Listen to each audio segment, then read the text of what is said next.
Louvado seja nosso Senhor Jesus Cristo, para sempre seja louvado, seja bem-vindo mais uma vez ao canal Denis o Católico. Meus queridos e amados irmãos, nós podemos ver na internet constantemente e diariamente as pessoas que são contrárias à Igreja Católica, contrárias à Igreja de Cristo, sejam elas protestantes em todas as suas ramificações, tentar de todas as formas levantar as suas heresias contra a Igreja. Ou seja, nosso Senhor Jesus Cristo disse que as portas do inferno não iriam prevalecer. Tentariam contra a Igreja, mas não iriam prevalecer. E as portas do inferno, as portas do Hades, todos os padres da Igreja interpretaram como sendo as heresias. As heresias, os ensinamentos diabólicos, satânicos, demoníacos, que iriam se opor aos ensinamentos do magistério da Igreja, dos apóstolos, dos pais da Igreja, e aí sucessivamente. Hoje nós vamos fazer um react, avaliar aqui, analisar um vídeo que supostamente vai refutar a doutrina da Trindade. E vai fazer essa refutação contra a Igreja Católica, a visão da doutrina da Trindade Católica, e inclusive eles vão dizer que tem uma visão que também irão refutar em outro vídeo da doutrina trinitária segundo os protestantes.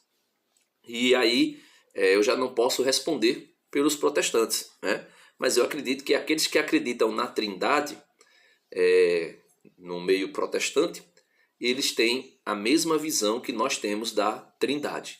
Um só Deus, em três pessoas distintas, que possuem a mesma substância, a mesma natureza, a mesma essência. E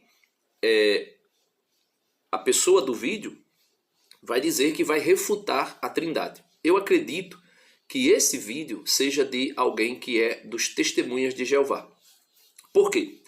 Porque no decorrer do vídeo nós vamos ver algumas coisas que são ditas que dá a entender que é dos Testemunhas de Jeová. Também não sei se o vídeo, se é do Testemunho de Jeová, se o canal é TJ ou não. Porém, existe uma interpretação que eles vão fazer de Daniel 7:25, falando de alguém que mudaria as leis, que tentaria mudar as leis de Deus, e eles vão imputar isso sobre a Igreja Católica. Porém, os adventistas também fazem essa interpretação, sendo a Igreja Católica que iria mudar as leis por conta do sábado. Não vou entrar em detalhes aqui. O sábado, que para os judeus era o dia do Senhor, e para a nova aliança é o domingo, com exceção dos adventistas do sétimo dia. Mas os adventistas do sétimo dia, eles acreditam na Trindade, mesmo eles dizendo que Jesus Cristo é o Arcanjo Miguel, que Jesus e o Arcanjo Miguel são a mesma pessoa. Porém, eles acreditam na Trindade e acreditam que Jesus é Deus consubstancial com o Pai. Então, eu penso que esse vídeo aqui é voltado, ou melhor, a fonte desse vídeo é dos Testemunhos de Jeová. Vamos lá, vamos ao vídeo e aí eu vou às refutações assim que for possível. E se a Trindade, um dos pilares mais importantes da fé cristã, fosse na verdade só uma fórmula decorada, algo que a gente simplesmente aceita sem nem questionar?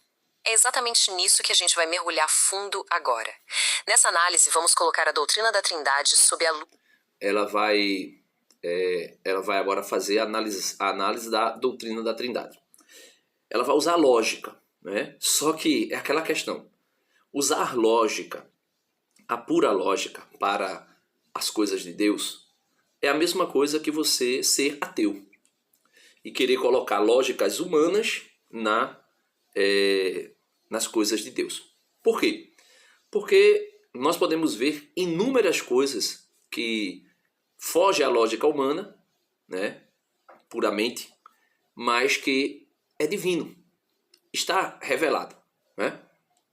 Por exemplo, Jesus diz: quem quiser ser o primeiro, seja o último. Quem quiser ganhar a sua vida, vai perder, né, a vida. Quem quiser ser servido, sirva.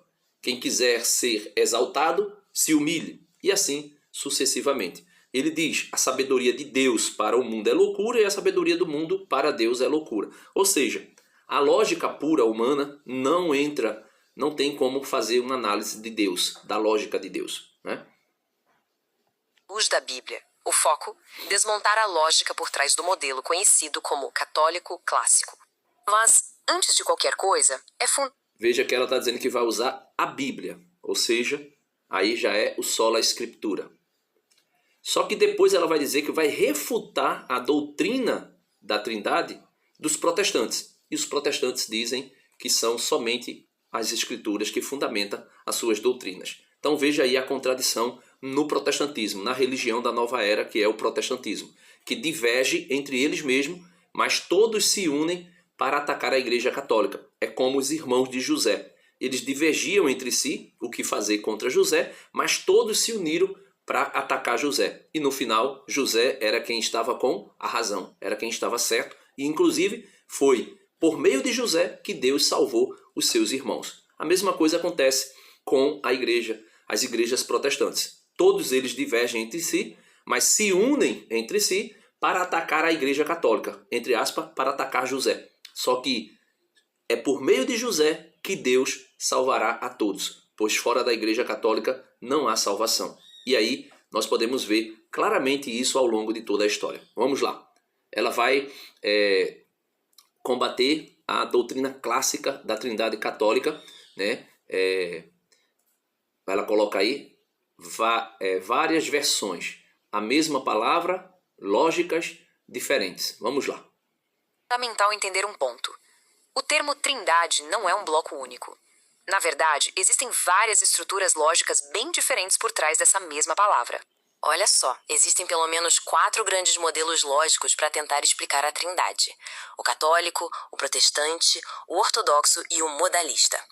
Então veja, esses católico, ortodoxo, protestante, modalista, todos esses são linguagens humanas para tentar explicar aquilo que está revelado nas Escrituras, que Deus é Pai, Filho e Espírito Santo. E nós vamos ver isso ao longo do vídeo. Hoje, o nosso foco vai ser o primeiro da lista, o chamado modelo católico clássico. Ok, então vamos entender direitinho o que a gente está analisando. Afinal, quais são os pilares que sustentam esse modelo católico, de acordo com a própria tradição da Igreja? Bom, a estrutura aqui é a seguinte: o modelo se baseia em um único ser divino que existe em 3 pessoas filosóficas. Essas pessoas são vistas como absolutamente coiguais, sem nenhuma hierarquia entre elas. E o ponto crucial é este: essa definição não vem direto da Bíblia, mas sim de concílios da Igreja que usaram uma linguagem bem filosófica, com termos como substância e essência. Agora que a definição está bem clara, chegou a hora do teste de fogo. Vamos analisar esse modelo usando só 2 ferramentas. Ela está dizendo que vai usar aí 2 ferramentas para combater o teste de fogo do dogma da Trindade. Ela falou ali superficialmente o que seria o dogma da Trindade segundo a visão católica. Mas vamos pegar o dogma da Trindade segundo o catecismo da Igreja Católica aqui, né? Magistério da Igreja, documento da Igreja. Vamos ver o que é que o documento da Igreja diz a respeito do dogma da Trindade. Você pode fazer a pesquisa e você pode encontrar esse texto no Catecismo da Igreja Católica, parágrafo 253 até o 255. E nós vamos ler ele para que fique bem claro qual é a visão e qual é a doutrina trinitária, né, da Igreja Católica, que é distinta de algumas visões e mais interpretações que fazem alguns protestantes. Vamos lá. Dogma da Santíssima Trindade. A Trindade é una. Veja, a Trindade é una. Olha, aqui já tem algo que poderia fugir à lógica, né? A Trindade é una. Ou seja, 3 que é 1, né? Aí ele diz, o catecismo fala: não professamos 3 deuses, mas um só Deus em 3 pessoas. Ok? 3 pessoas, um só Deus. Já foge aí a lógica, né? A Trindade consubstancial. Então ele diz que essas três pessoas são a Trindade consubstancial, ou seja, que tem a mesma substância em cada pessoa, a mesma substância divina, a mesma essência, a mesma natureza. As pessoas divinas não dividem entre si a única divindade. Então existe uma única divindade que não é dividida pelas pessoas da Trindade. Mas cada uma delas é Deus por inteiro. Ou seja, cada pessoa da Trindade é Deus por inteiro. O Pai é aquilo que é o Filho, ou seja, Deus. O Filho é aquilo que é o Pai, ou seja, Deus. O Espírito Santo é aquilo que são o Pai e o Filho, ou seja, Deus. Isto é, um só Deus por natureza. Cada uma das três pessoas é esta realidade, isto é, a substância, a essência ou a natureza divina. Logo, não são três deuses. As pessoas divinas são realmente distintas entre si. Deus é único, Deus é um só, mas as três pessoas divinas são distintas, mas não solitário. Deus é um, mas não é solitário porque subsiste em três pessoas distintas, porém consubstanciais na natureza, na essência e na substância. Pai, Filho e Espírito Santo. Não são simplesmente nomes que designam modalidades do ser divino, pois são realmente distintos entre si. Aquele que é o Pai não é o Filho como pessoa, mas como divindade é o mesmo Deus. Aquele que é o Filho não é o Pai como pessoa, mas como divindade, substância, natureza, essência, é o mesmo Deus. Nem o Espírito Santo é aquele que é o Pai ou o Filho como pessoa, porém, como natureza divina, é o mesmo Deus. São distintos entre si por suas relações de origem. É o Pai que gera o Filho na eternidade, por isso não tem um antes nem um depois. Por isso o Pai não é superior ao Filho, nem o Filho é inferior ao Pai, como pessoa, como divindade, mas como pessoa, o Pai gera o Filho na eternidade. O Filho que é gerado pelo Pai na eternidade. O Espírito Santo que procede do Pai e do Filho. A unidade divina é trina, ou seja, as três pessoas não são três deuses, é um só Deus em três pessoas. As pessoas divinas são relativas umas às outras. Por não dividir a unidade divina, a distinção real das pessoas entre si reside unicamente nas relações que as referem umas às outras. Nos nomes relativos das pessoas, o Pai é referido ao Filho. O Pai é Pai porque gerou o Filho. O Filho ao Pai, ou seja, o Filho é Filho porque foi gerado pelo Pai. O Espírito Santo aos dois, porque procede como amor do Pai para com o Filho e do Filho para com o Pai.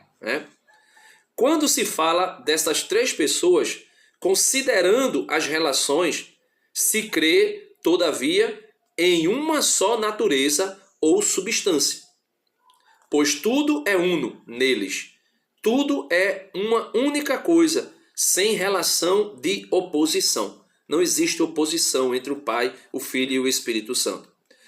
Por causa desta unidade, o Pai está todo inteiro no Filho, todo inteiro no Espírito Santo. O Filho está todo inteiro no Pai, todo inteiro no Espírito Santo. O Espírito Santo todo inteiro no Pai, todo inteiro no Filho. Ou seja, quando falamos do Filho em questão de divindade, falamos também do Pai. Quando falamos do Pai em natureza, substância, divindade, falamos também do Filho. E quando falamos do Espírito Santo como divindade, natureza, substância, falamos também dos dois, o Pai e o Filho. Porém, quando falamos de pessoas, falamos do Pai, falamos exclusivamente do Pai, o Criador. Claro que Jesus também é Criador com o Pai, Por isso Deus disse, façamos o homem à nossa imagem e semelhança. Como também o Espírito Santo é criador, porque estão unidos de uma maneira tal que é inseparável. O que um faz, faz também o outro em comunhão com ele. O Filho veio para nos redimir. O Pai também nos redime, o Espírito Santo nos redime, porque o Filho faz aquilo que o Pai o enviou para fazer por meio do Espírito. E assim sucessivamente. Então, logo nós podemos ver, meus irmãos, que não há uma divisão, não há hierarquia no sentido de que um seja superior ao outro. Porém, quando se trata de relação de pessoa para com a outra pessoa, aí nós podemos ver algumas colocações que parece ser um maior do que o outro, quando na verdade é somente questão de autoridade. O Pai que gera o Filho gerado pelo Pai e o Espírito Santo que procede do Pai e do Filho. Mas vamos lá, vamos ver o que é que ela vai dizer aí. A Bíblia e a lógica pura, sem apelar para dogmas ou tradições. E a primeira grande barreira lógica já aparece numa pergunta que parece ser... Veja, sem apelar para dogmas e tradição. Ou seja, você percebe logo que a pessoa aí está rejeitando a tradição apostólica e os dogmas que a mesma estabeleceu durante os séculos. Simples, mas não é. O que exatamente a doutrina quer dizer com a palavra pessoa? Aqui a lógica nos leva para um beco sem saída. Pensa comigo. Veja aí quando se fala de pessoa, ela vai fazer a comparação das três pessoas divinas com pessoas humanas. Veja a comparação. Eu sou da mesma natureza que uma outra pessoa, porque fomos criados por Deus. Então nós temos a mesma essência, a mesma natureza. Porém, nós somos distintos, com pensamentos distintos. Aí ela quer aplicar essa ideia para com o Pai e o Filho e o Espírito Santo, que são pessoas distintas, mas são um só Deus. São um só Deus, que tem a mesma, vamos dizer assim, que o mesmo pensamento, que são perfeitos em comunhão em tudo. Em tudo. Nada. Nós, por ocasião do pecado, pela queda do homem, nós perdemos a comunhão com Deus e a comunhão com os irmãos. E aí entra um mistério extraordinário. Por exemplo, veja, quando um casal, um homem e uma mulher, contrai o matrimônio, os dois deixam de ser, deixam de ser duas pessoas e se torna uma só. É um mistério isso, é um mistério. Porém, mesmo assim, elas têm ideias, pensamentos distintos uns dos outros. Isso não tem como se aplicar a Deus, porque Deus não tem variação de dúvida de uma pessoa para outra. Então ela quer comparar as coisas humanas com as coisas divinas, usando a lógica humana para tentar explicar ou combater uma lógica divina. Se essas três pessoas têm consciência, vontade e poder de decisão próprios, bom, na prática a gente está falando de três deuses funcionais.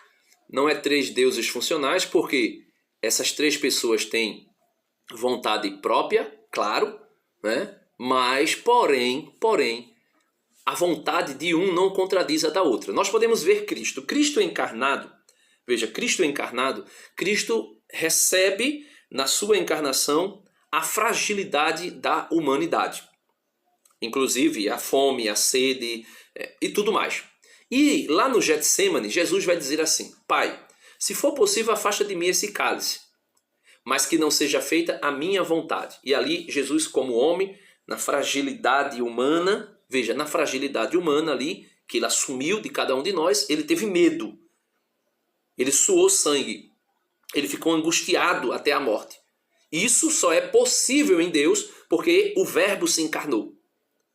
Porém, esse Verbo que se encarnou, que tem uma vontade humana, mas que não sobrepõe a vontade divina, e nem a vontade divina sobrepõe a vontade humana, porque em Cristo não há confusão, variação. Logo, essa vontade humana de Cristo, unida à vontade do Verbo eterno, vai dizer que não seja feita a minha vontade, mas a tua vontade. É um pouquinho complicado? É. Mas é isso que acontece. Vamos lá. que contradiz a ideia de um Deus único. Por outro lado, se elas não têm consciência própria, então a palavra pessoa perde todo o sentido. Vira uma palavra vazia, uma casca sem conteúdo. É um dilema complicado, né? E olha, se... Elas têm vontades próprias, porém em comunhão, em harmonia perfeita, sem divisão, sem briga, sem discussão. É isso que acontece em Deus. Deus é perfeito. Deus é simples. esse tipo de análise mais a fundo tá ajudando a clarear as coisas, aproveita para se inscrever no canal e ativar as notificações. Se inscreve assim, aí a no meu continuação canal. dessa investigação chega direitinho para você perceber Vamos que agora essas pro mentiras não têm segundo lógica. conflito lógico, um que ataca bem no coração da ideia de igualdade. Vamos lá, né? Ela está dizendo que vai agora a uma questão aqui que ataca essa questão de igualdade Absoluta. das pessoas. A pergunta é bem direta. Um ser que já é Deus, no nível máximo, pode ter um Deus acima dele? A resposta vem da boca do próprio Jesus. E aqui não tem margem para interpretação. Ele é muito claro. Ele diz, meu Deus. Ou seja, Jesus, uma das pessoas da Trindade, afirma que tem um Deus. Isso, biblicamente falando, estabelece uma hierarquia clara. E vamos pensar nesse princípio. Vamos lá. A gente não pode fugir daqui. Esse texto que ela usou está em João, no Evangelho de João. Deixa eu só encontrar aqui. São João, capítulo... Deixa eu encontrar, meu Deus. Vamos lá. Deixa eu encontrar aqui, né? São João, capítulo 20, versículo 17. São João, capítulo 20, versículo 17. Vamos lá. João 20, 17. João 20, 17. Isso aqui é Jesus ressuscitado, falando com, vamos lá, acho que é Maria Madalena, né? Pronto, Maria Madalena. João 20, versículo 17. Veja o que é que Jesus diz aqui. Vamos ler um pouquinho antes, versículo 16. Disse-lhe Jesus, Maria. Voltando-se ela exclamou em hebraico, Rabone, que quer dizer mestre. Disse-lhe Jesus, não me retenhas, porque ainda não subi ao meu Pai, mas vai a meus irmãos e dizei-lhes, subo a meu Pai e vosso Pai, meu Deus e vosso Deus. Então, aqui, quando ela diz que Jesus fala que tem um Deus, ela está querendo dizer que, logo, Jesus não seria Deus, como o Pai é, em unidade das pessoas, mas que Deus, Jeová, seria maior do que Jesus.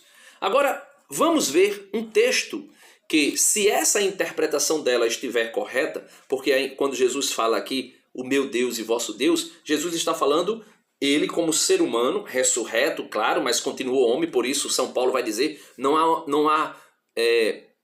há outro mediador entre Deus e os homens, senão Jesus Cristo, homem, que agora está à direita do Pai. Tem um homem, um ser humano, à direita do Pai, que esse ser humano também é Deus, também é divino. É Jesus Cristo, ressurreto. Por isso Jesus está falando do Pai como sendo, entre aspas, superior. Por quê? Porque foi o Pai que enviou Jesus. Veja João, vamos ler aqui João capítulo 1. João capítulo 1. Vamos lá para João capítulo 1. João capítulo 1, versículo 14. Né? João 1, 14 diz assim. E o verbo se fez carne e habitou entre nós. E vimos sua glória, a glória que o Filho único recebeu de seu Pai, cheio de graça e de majestade. Veja, cheio de graça e majestade. Então, Jesus revela o Pai. Só que no primeiro versículo de João 1, veja o que é dito. No princípio era o verbo. Quem se fez carne? O verbo. João 1, 14. Então, Jesus é o verbo. No princípio era o verbo. E o verbo estava junto de Deus. Junto de Deus. E o verbo era Deus. Na tradução Novo Tempo dos Testemunhos de Jeová, eles vão dizer que a Bíblia, o versículo de João está assim. No princípio era o verbo, e o verbo estava junto de Deus, e o verbo era um Deus. Um Deus. Então, se Jesus está dizendo que o verbo é um Deus, então, se João está dizendo aqui na revelação que Jesus, que é o verbo, é um Deus diferente do Pai, então logo, quem está pregando o politeísmo? Quem está pregando que existe vários deuses? Você, testemunha de Jeová. Mas a Bíblia, a tradução bíblica católica e as protestantes vai dizer, no princípio era o verbo, e o verbo estava junto de Deus, e o verbo era Deus. Ele estava no princípio junto de Deus. Tudo foi feito por ele, por quem? Por Jesus. Se Jesus não é Deus, é uma criatura, então ele não tinha como fazer tudo. Ele não tinha como criar tudo junto com o Pai. Né? E se Jesus é um Deus inferior ao Pai, como dizem os testemunhas de Jeová, logo ele é o Deus criador. Ele não seria Jeová o criador. Entende? Você vê que aí essa ideia da teologia TJ é que complica a coisa, é que vai trazer outros deuses, deuses superior e deuses inferior. Né? Continuando, tudo foi feito por ele, e sem ele nada foi feito. Nele havia vida, e a vida era a luz dos homens. A luz resplandeceu nas trevas, e as trevas não a compreenderam. Aí, no versículo 14, é dito, o verbo se fez carne e habitou entre nós, e vimos sua glória, a glória que o Filho único recebe do seu Pai, cheio de graça e de verdade. Agora veja o que diz o versículo 18 de João, capítulo 1. Ninguém jamais viu Deus, o Filho único que está no seio do Pai, veja, o Filho único que está no seio do Pai, que foi gerado pelo Pai, foi quem nos revelou. Aí nós vamos para um outro texto, João capítulo 10, veja, João capítulo 10, versículo 30. João 10, 30 diz assim, presta atenção nisso aqui. Se fosse outra pessoa, se Jesus fosse, ou melhor, fosse outro Deus e não o mesmo Deus. Veja o que Jesus diz aqui. Capítulo 10, versículo 30. Vamos ler do versículo 26, né? Vamos ler do 24, né? Mesmo que o vídeo fique um pouco mais longo. Os judeus rodearam quem? Jesus. E perguntaram-lhe, até quando nos deixarás na incerteza? Se tu és o Cristo, dize-nos claramente. Jesus respondeu-lhes, eu vos digo, mas não credes. As obras que eu faço em nome de meu Pai, estas dão testemunho de mim. Entretanto, não credes porque não sois das minhas ovelhas. As minhas ovelhas ouvem a minha voz. Eu as conheço e elas me seguem. Eu lhes dou a vida eterna. Elas jamais hão de perecer e ninguém as roubará de minha mão. Meu Pai, que me deu, é maior do que todos, e ninguém as pode arrebatar da mão de meu Pai. Aí alguém pode dizer, ele está falando com outra pessoa. Claro, está falando com outra pessoa, mas ele está falando com outro Deus? Não, não. Aqui entra o mesmo diálogo quando ele diz a Madalena, o meu Deus e o teu Deus. O meu Pai e o teu Pai. Por quê? Veja agora o que diz o versículo 30. Jesus diz, eu e o Pai somos um. Eu e o Pai somos um. Um quê? Um só Deus. Eu e o Pai somos um. Os judeus pegaram pela segunda vez em pedra para o apedrejar. Disse-lhe Jesus, tenho-vos mostrado muitas obras boas da parte de meu Pai. Por qual dessas obras me apedrejas? Os judeus responderam-lhe, não é por causa de alguma boa obra que te apedrejamos, né, que queremos te apedrejar, mas por uma blasfêmia, porque, sendo homem, te fazes Deus. Replicou-lhe Jesus, não está escrito na vossa lei? Eu disse, vós sois deuses. Salmo 81, verso 6. Ou seja, Jesus mostra que ele e o Pai é Deus. Então, se Jesus é um Deus diferente do Pai, então logo não existe só um Deus. Existem vários deuses, né? Existem vários deuses. E para corroborar ainda mais, para você perceber que não são deuses distintos, mas que só podem ser pessoas distintas, porém o mesmo Deus, veja o que Jesus vai dizer a Filipe, né? quando Jesus vai falar sobre o único caminho, ele sendo o único caminho. Aí você pega aí João capítulo 14, versículo 8. Disse-lhe Filipe, né? Filipe disse a Jesus: Senhor, mostra-nos o Pai, porque Jesus está falando do Pai. E aí Filipe quer ver o Pai. Aí veja: Senhor, mostra-nos o Pai, e isso nos basta. Respondeu Jesus: há tanto tempo que estou convosco, e não me conhestes, Filipe? Veja, Filipe pediu para que Jesus mostrasse o Pai. E Jesus vai dizer: há tanto tempo que eu estou com você e você não me conhece? Como é possível isso? Jesus estava dizendo que ele e o Pai eram a mesma pessoa? Não. Porque seria impossível Jesus se comunicar com o Pai, sendo ele a mesma pessoa do Pai. Seria impossível Jesus se comunicar com o Pai e fazer a vontade do Pai, sendo ele a mesma pessoa do Pai. Porém, só é lógico Jesus dizer a Filipe: há tanto tempo estás comigo e não me conheces?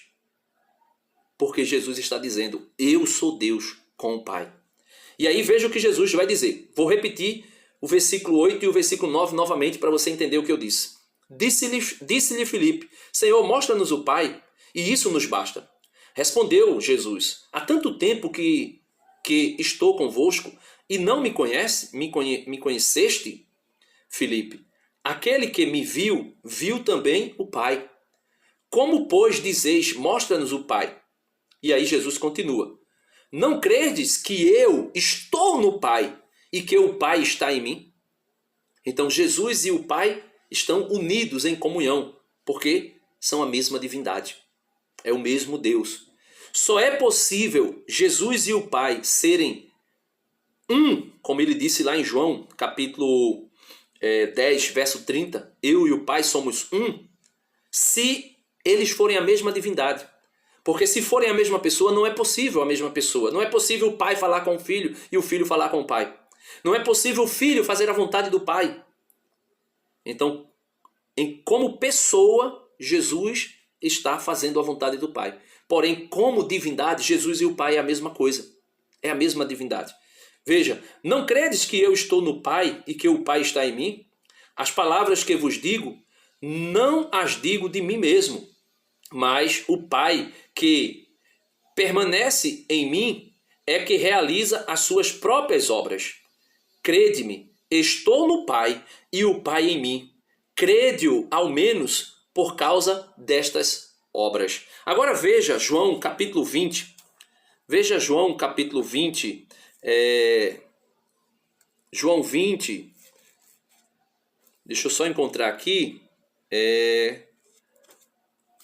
João 20, 19. João 20, 19 seguintes. Vamos lá. Se Jesus e o Pai não fossem o mesmo ser divino, o mesmo Deus, isso aqui era impossível Tomé dizer isso aqui. Veja, na tarde do mesmo dia, no dia que Jesus ressuscitara dos mortos, o domingo, que era o primeiro da semana, os discípulos tinham fechado as portas do lugar onde se achavam, por medo dos judeus. Jesus veio e pôs-se no meio deles. Disse-lhes ele: a paz esteja convosco. Dito isto, mostrou-lhe as mãos e o lado. Os discípulos alegraram-se ao ver o Senhor. Disse-lhes outra vez: a paz esteja convosco. Como o Pai me enviou, assim também vos envio.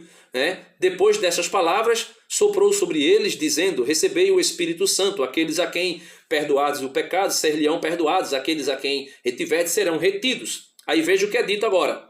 Versículo 24. Tomé, um dos 12, chamado Dídimo, não estava com eles quando Jesus veio. Aí os discípulos disseram que ele apareceu tudinho. Agora veja o versículo 26. 8 dias depois, estavam os seus discípulos outra vez no mesmo lugar. E Tomé, desta vez, estava com eles. Estando trancadas as portas, veio Jesus, pôs-se no meio deles novamente e disse: a paz esteja convosco. Depois disse a Tomé, aquele que não estava: introduz aqui o teu dedo e vê as minhas mãos.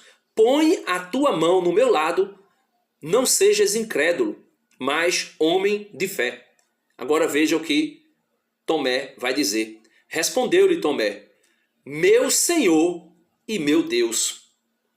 Meu Senhor e meu Deus. Se Tomé disser que Jesus é o seu Senhor e o seu Deus, sem que Jesus seja o único Deus verdadeiro, em comunhão com o Pai e o Espírito Santo, Tomé estaria colocando Jesus como sendo Deus e Jeová, né, na linguagem do protestante do Testemunho de Jeová, Jeová como sendo outro Deus. Então, Tomé estava professando a fé em dois deuses, o Pai e em Jesus Cristo. Só que o Pai e Jesus Cristo é o mesmo Deus, é a mesma divindade. Não tem variação de dúvida. E por que é que ele fala para Madalena, o meu Deus e o vosso Deus? Vamos lá para a carta aos Hebreus? Carta aos Hebreus, né?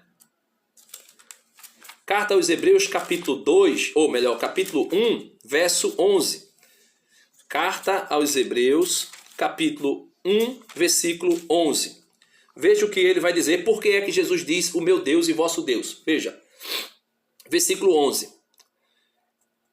Eles, deixa eu ver, versículo 11. Eles passarão, mas tu permanecerás todos os... Deixa eu só encontrar aqui. 2, 11.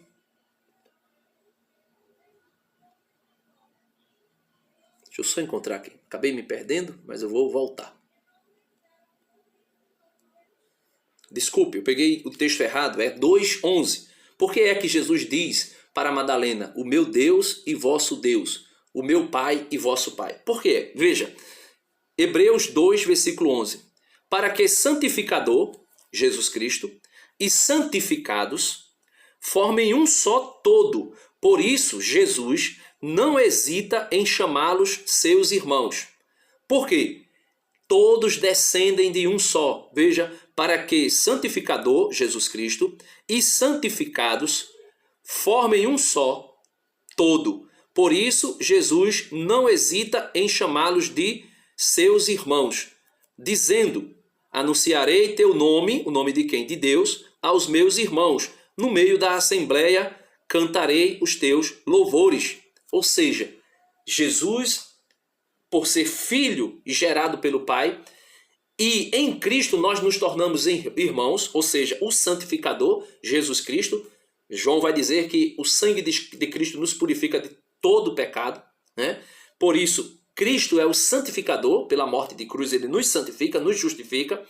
Ele descende do Pai e em Cristo, como irmãos de Cristo pelo batismo, né? E pelo Espírito que recebemos, porque São Paulo vai dizer, ele nos infundiu, nos derramou sobre nós, impôs sobre nós, nos deu um Espírito que clama em nós, Abba, Pai. Ou seja, nós e Cristo somos irmãos. Por isso, quando ele vai ensinar o Pai Nosso, ele diz, quando fores orar, dizei, Pai Nosso que estás no céu. Porque é Pai de Jesus, né? Jesus é o único Filho de Deus, e em Jesus nós nos tornamos filhos adotivos do Pai. Por isso ele diz, nosso Pai, Pai Nosso, né? Então é exatamente por isso, quando Jesus vai falar com Madalena, eu não subi ainda para o meu Deus e vosso Deus, para o meu Pai e vosso Pai. Não é porque Jesus está dizendo que o Pai é um Deus diferente dele. E muito menos Tomé, quando vai dizer meu Senhor e meu Deus, está dizendo que Jesus é um Deus diferente do Pai. Nada a ver. Não tem nada a ver uma coisa com a outra. Mas vamos lá, deixa ela dar prosseguimento aí. Princípio lógico, que é universal. É inegável. A fonte da autoridade é, por definição, superior a quem recebe essa autoridade. Ninguém dá poder a um igual. E as palavras do próprio Jesus confirmam Isso aí tem uma certa lógica. Porém, quando Jesus, veja, quando Jesus ele se encarna, ele se esvazia de si mesmo. Vamos ver aí a carta de São Paulo a Jesus, deixa eu encontrar aqui. Carta de São Paulo aos Filipenses, capítulo 2. São Paulo aos Filipenses, capítulo 2, veja. Filemon, Filipenses. Deixa eu encontrar aqui. Timóteo.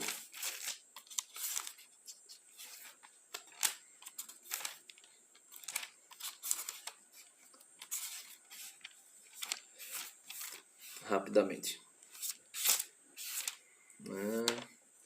Efésios. Filipenses. Carta de São Paulo aos Filipenses, no capítulo 2, versos 6 a 8. Veja o que Jesus vai dizer aqui. Veja por que é que Jesus recebe a autoridade. Porque ele esvazia-se da sua própria autoridade.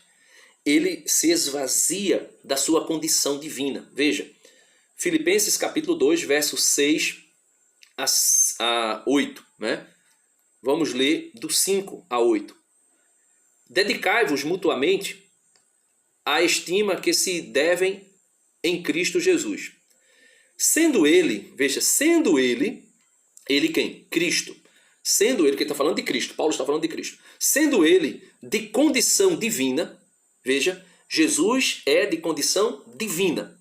Então, se Jesus é de condição divina e não é, junto com o Pai e com o Espírito Santo, um único Deus, então Paulo está falando que Jesus é um Deus e que que o Pai é outro Deus. E aí nós teríamos Paulo ensinando o politeísmo. Veja, sendo ele de condição divina, não se prevaleceu de sua igualdade com Deus. Então, Paulo está dizendo que Jesus é igual com Deus. Igual a Deus. Veja, igual a Deus. Por que ele é igual a Deus? Porque ele tem uma condição divina. Ele tem uma natureza divina, uma substância divina. Mas aniquilou-se a si mesmo. Ele se aniquilou. Se aniquilar é se esvaziar. Ele aniquilou-se de si mesmo, assumindo a condição de escravo. João 1, 14. E o verbo se fez carne, assumindo a condição de escravo. E assemelhando-se aos homens, o verbo divino se fez carne, então ele se assemelha ao homem. Então ele é de condição divina, mas ele se assemelha ao homem. Ele tem uma natureza humana e tem uma natureza divina. Se Jesus tem uma natureza humana e uma natureza divina, e ele não é um com o Pai e o Espírito Santo, então Jesus seria outro Deus. Paulo estaria pregando o politeísmo. Mas não é isso que acontece. Continuando. E sendo exteriormente reconhecido como homem, exteriormente, ou seja, fora, a aparência que se via era humano. Você olhava para Jesus na cruz e era um homem, só um homem que está morrendo na cruz. Mas interiormente ele era divino, e é divino. Veja, e sendo exteriormente reconhecido como homem, humilhou-se ainda mais, tornando-se obediente. Obediente a quem? Ao Pai, porque ele veio a este mundo para fazer a vontade do Pai. A segunda pessoa da Santíssima Trindade, gerada pelo Pai na eternidade, veio fazer a vontade do Pai. E por isso ele se esvaziou da sua divindade, da sua substância, da sua natureza divina, né? Se fazendo homem, se fazendo escravo e se humilhando até a morte e morte de cruz. Ainda mais, tornou-se obediente até a morte e morte de cruz. Por isso Deus o exaltou soberanamente e lhe deu e lhe ortogou o nome que está acima de todos os nomes, para que ao nome de Jesus se dobre todo joelho no céu, na terra e nos infernos, e toda língua confesse para a glória de Deus Pai que Jesus Cristo é Senhor. Então, se eles não são da mesma natureza, então Jesus vai usurpar o poder do Pai. Jesus vai usurpar a glória do Pai, porque está dizendo que ele vai receber a glória. Né? Veja, versículo 11. E toda língua confesse para a glória de Deus Pai que Jesus Cristo é Senhor. Então, Jesus vai tomar o senhorio do Pai. Aqui está dizendo, versículo 11, melhor 10, Filipenses 2,10, para que ao nome de Jesus se dobre todo joelho, não aqui na terra, mas no céu, também na terra e até nos infernos. Todos os joelhos vão se dobrar perante Jesus. E toda a língua vai confessar para a glória de Deus Pai que Jesus é Senhor. Então aí Paulo estaria pregando o politeísmo. Se Jesus e o Pai, ambos são Deus, né? Ambos, a pessoa do Pai e a pessoa do Filho é Deus. Se Jesus não é Deus com o Pai e é um Deus diferente, então aí não tem. Então quando nós vemos uma hierarquia na Trindade, essa hierarquia não fala no sentido de que um seja maior do que o outro, ou que um tenha mais autoridade que o outro, mas a questão se dá pela relação das pessoas. O Filho se submete ao Pai que o gerou na eternidade. Para fazer o quê? Para fazer a vontade do Pai. Por isso, Jesus é Deus. Por isso, Jesus será glorificado e exaltado como Deus. Por isso, Tomé disse, meu Senhor e meu Deus. E aí, meus irmãos, não tem para onde correr. Certo? Não tem para onde correr. Vamos lá, vamos ver o que é que ela continua dizendo. Exatamente esse ponto. Ele diz que toda a autoridade que ele tem foi dada. Se foi dada, significa que ele a recebeu de alguém. E esse alguém, a fonte do poder, é logicamente superior. A ideia de igualdade absoluta simplesmente não se sustenta diante disso. O que? Como eu expliquei, não se sustentaria se eles fossem distintos em natureza, em substância, em essência, em divindade. Mas nós vimos aqui claramente que Jesus é Deus e que o Pai é Deus. E se Jesus é Deus e o Pai é Deus, e os dois não são um só Deus com o Espírito Santo, então logo existe dois deuses. Dois deuses. E o Espírito Santo também, veja, o Espírito Santo também é chamado de Deus. Lá no livro dos Atos dos Apóstolos, capítulo 5, o Espírito Santo também é chamado de Deus. Atos dos Apóstolos, capítulo 5, quando Ananias e Safira roubam, né, mentem a Deus. Veja o que vai dizer o apóstolo Pedro. Né? Um certo homem, Atos dos Apóstolos, capítulo 5, um certo homem chamado Ananias, de comum acordo com sua mulher Safira, vendeu um campo e, combinando com ela, reteve uma parte da quantia da venda. Levando apenas a outra parte, depositou aos pés dos apóstolos. Pedro, cheio do Espírito Santo. Pedro, porém, disse, Ananias, por que tomou conta Satanás do teu coração? Para que mentisses ao Espírito Santo. Veja, Pedro está dizendo que Ananias mentiu ao Espírito Santo e enganastes acerca do valor do campo. Acaso não o podia conservar sem vendê-lo e depois de vendido não podias livremente dispor dessa quantia? Por que imaginastes isso em teu coração? Não foi a homens que mentistes, mas a Deus. Olha, Pedro disse que Ananias mentiu ao Espírito Santo.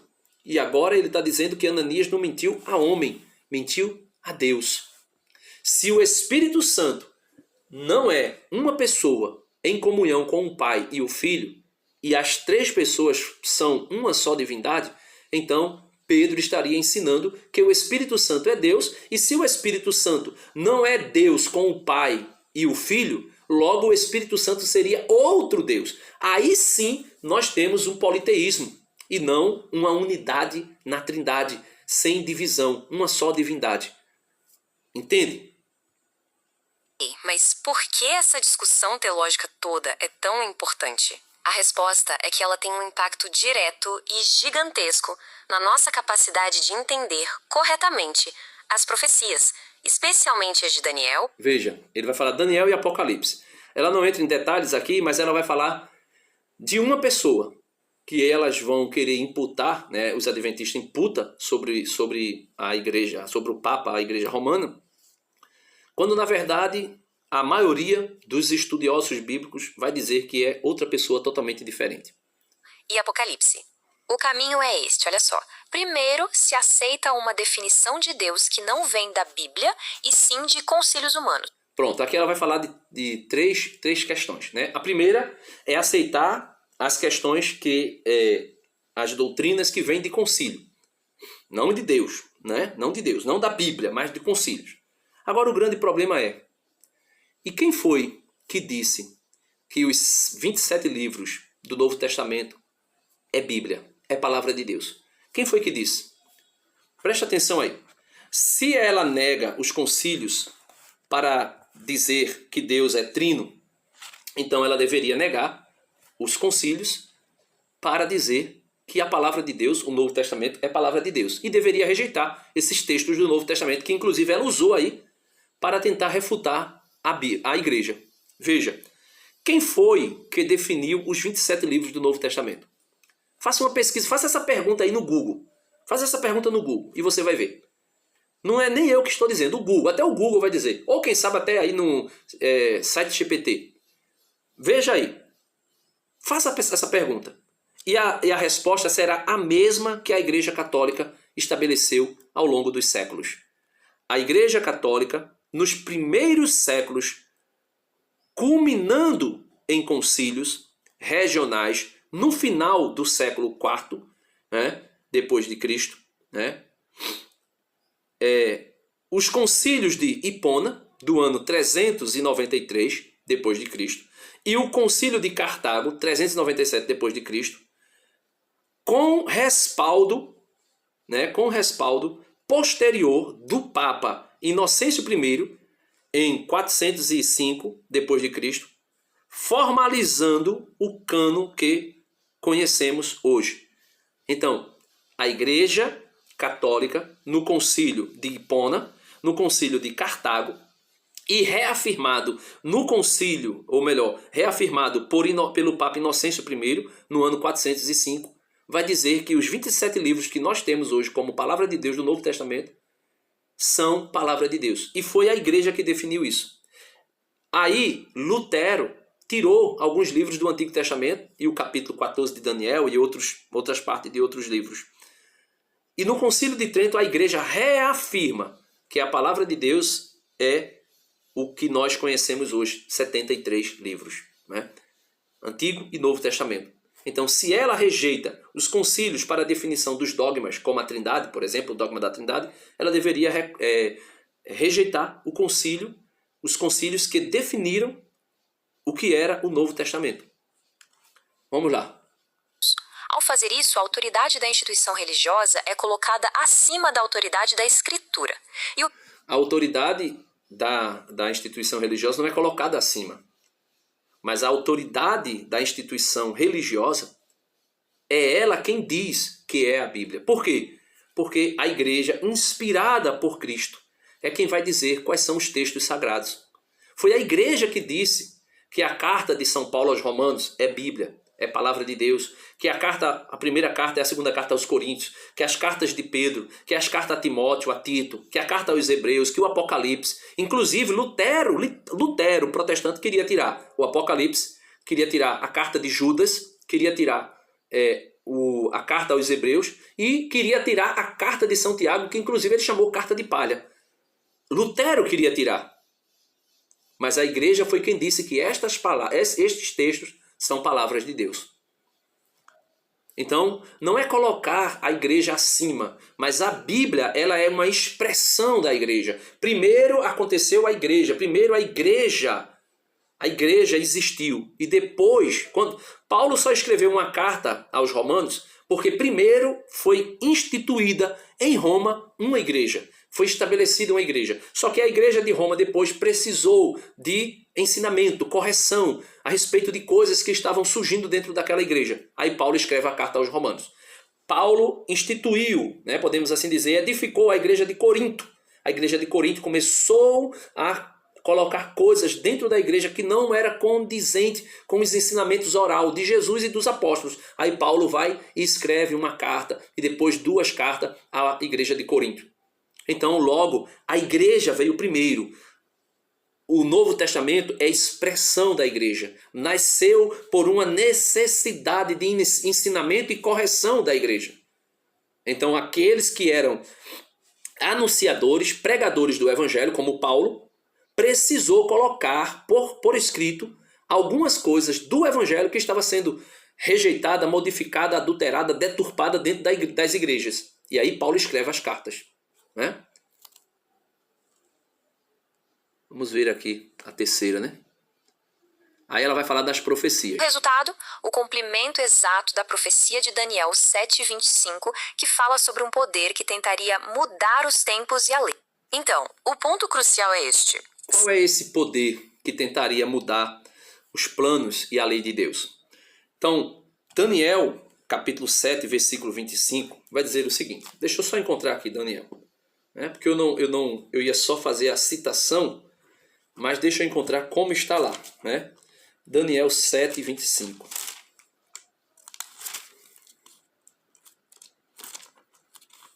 Daniel 7, 25. Vamos lá. Daniel 7, 25 diz assim. Daniel 7, 25 vai dizer que alguém proferirá, insultos. É isso mesmo? Daniel 7, 25. Deixa eu encontrar aqui. É isso mesmo. Daniel 7, 25. Alguém proferirá insultos contra o Altíssimo e formará projeto de mudar os tempos e a lei. E os santos serão entregues ao seu poder durante um tempo e metade de um tempo. Então, quem é esse aqui? Quem é esse que vai querer mudar as leis? Veja, esse rapaz, essa pessoa, essa entidade, que vai querer mudar o tempo e a lei, veja, é identificado por todos os estudiosos bíblicos. Por quem? Nada mais, nada menos que é a identificação comum entre eles de Antíoco IV Epifânio. Estudiosos históricos identificam este rei Seleucida do século II a.C. como o cumprimento da profecia de Daniel 7:25, pois ele tentou helenizar os judeus e abolir leis cerimoniais dos judeus. Então, esse homem aqui era Antíoco Epifânio. Mas eles vão atribuir, por exemplo, os TJs e os adventistas vão atribuir ao Império Romano. E, consequentemente, à Igreja Católica Apostólica Romana, porque tem sede em Roma. Aí eles vão dizer que a Igreja Católica Apostólica Romana e o antigo Império Romano pagão são a mesma coisa. Isso tudo para atacar a igreja, meus irmãos. Isso tudo para difamar a igreja. Isso tudo para combater a igreja. Mas as portas do inferno não prevalecerão como ela. Então, concluindo aqui. E o pai e o filho são, na verdade, um único ser coigual. Aquelas cenas proféticas em que um entrega o reino e a autoridade para o outro perdem todo o sentido lógico. A identidade de quem dá e de quem recebe o poder fica completamente embaralhada. Certo. Pronto, aqui ela termina, ela vai depois para uma outra visão protestante. Mas quando se fala de entregar o reino, nós podemos ver aqui, carta aos Coríntios, Carta de São Paulo aos Coríntios. Carta aos Coríntios. 1 Coríntios. Carta de São Paulo aos Coríntios. 1 Coríntios, capítulo 15. Interessante, 1 Coríntios, capítulo 15, versículo 24. 1 Coríntios 15, versículo 24. Vai dizer o seguinte. Vejam só, prestem bem atenção. Depois virá o fim, Veja, vamos ler do versículo 20. Mas não, Cristo ressuscitou, porque alguns na igreja de Corinto diziam que Cristo não tinha ressuscitado. E Paulo vai dizer, mas não, Cristo ressuscitou dentre os mortos, como primícia dos que morreram. Com efeito, se por um homem veio a morte, por um homem vem a ressurreição dos mortos. Então Paulo está enfatizando aqui a humanidade de Cristo, que nos redime. Na carta aos Hebreus, Jesus vai dizer, Pai, deste-me um corpo para fazer a tua vontade. Então veja, Jesus como homem, Jesus como homem. Aqui Paulo está falando de Jesus, homem, ressurreto, para submeter tudo ao Pai, para que Deus seja tudo em todos. Veja, assim como em Adão todos morreram, assim em Cristo todos reviverão. Cada qual, porém, em sua ordem. Como primícias Cristo, em seguida os que forem de Cristo. na ocasião da sua vinda. Depois virá o fim de tudo, quando entregará o reino a Deus, ao Pai. Né? Veja, Jesus vai entregar o reino ao Pai. Depois virá o fim, quando entregar o reino a Deus, ao Pai. Depois de haver destruído todo principado, toda potestade e toda dominação, porque é necessário que ele reine, Jesus, até que ponha todos os inimigos debaixo de seus pés. O último inimigo a ser derrotado será a morte. Então ele vai derrotar a morte no fim dos tempos quando voltar. Porque Deus sujeitou tudo debaixo dos seus pés. Veja, Deus sujeitou tudo debaixo dos seus pés.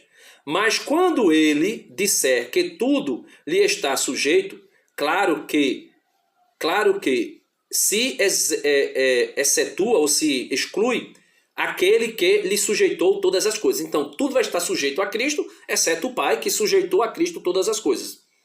Aí vem a ideia de que, então o Pai é maior do que o Filho. Não. Aqui é o Filho como homem. Ele entra no céu como homem. Agora, no seio da Trindade, tem um ser humano, né? Que é Deus também. E quando tudo lhe estiver sujeito, então também o próprio Filho renderá homenagem àquele que lhe sujeitou todas as coisas, a fim de que Deus seja tudo em todos. De outra maneira, que intentam aqueles que se batizam em favor dos mortos. Aqui a gente já entra em outra coisa. Então, se Jesus submete tudo ao Pai, aí diz, então ele é inferior ao Pai. Mas vamos lá, Catecismo da Igreja Católica, parágrafo 668. Catecismo da Igreja Católica, parágrafo 668. Vai falar exatamente sobre essa sujeição do reino a Deus Pai. Veja, ele voltará na glória, Cristo. Cristo já reina através da igreja. Cristo morreu e ressuscitou para ser o Senhor dos mortos e dos vivos. Romanos capítulo 14, 9 vai dizer que Jesus é Senhor dos mortos e dos vivos. Se Jesus é Senhor dos mortos e dos vivos, e Jesus não é Deus com o Pai, então Jesus é outro Deus. Aí é que não se sustenta a lógica dessa senhora. Né? A ascensão de Cristo ao céu significa que a ascensão de Cristo ao céu significa sua participação em sua humanidade no poder e na autoridade do próprio Deus. Então significa dizer que Cristo, na sua humanidade, vai até a Trindade, volta para o seio da Trindade, volta para Deus, volta para o Pai. Né? Jesus Cristo é Senhor. Se ele é Senhor, ele é Deus. Possui todo o poder nos céus e na terra. Né? Como mostra a carta aos Efésios, capítulo 1, verso 20 ao 22. Está acima de todo o principado, potestade, fortaleza e senhorio, pois o Pai pôs tudo debaixo de seus pés. Efésios 1, 20 ao 22. Cristo é o Senhor do cosmo. Né? Cristo é o Senhor do cosmo. Como está aqui na carta aos Coríntios, 1 Coríntios, que a gente leu, capítulo 15, verso 24, 27 a 28. E da história. Nele a história do homem e mesmo toda a criação encontra a sua recapitulação. Efésios 1, verso 10.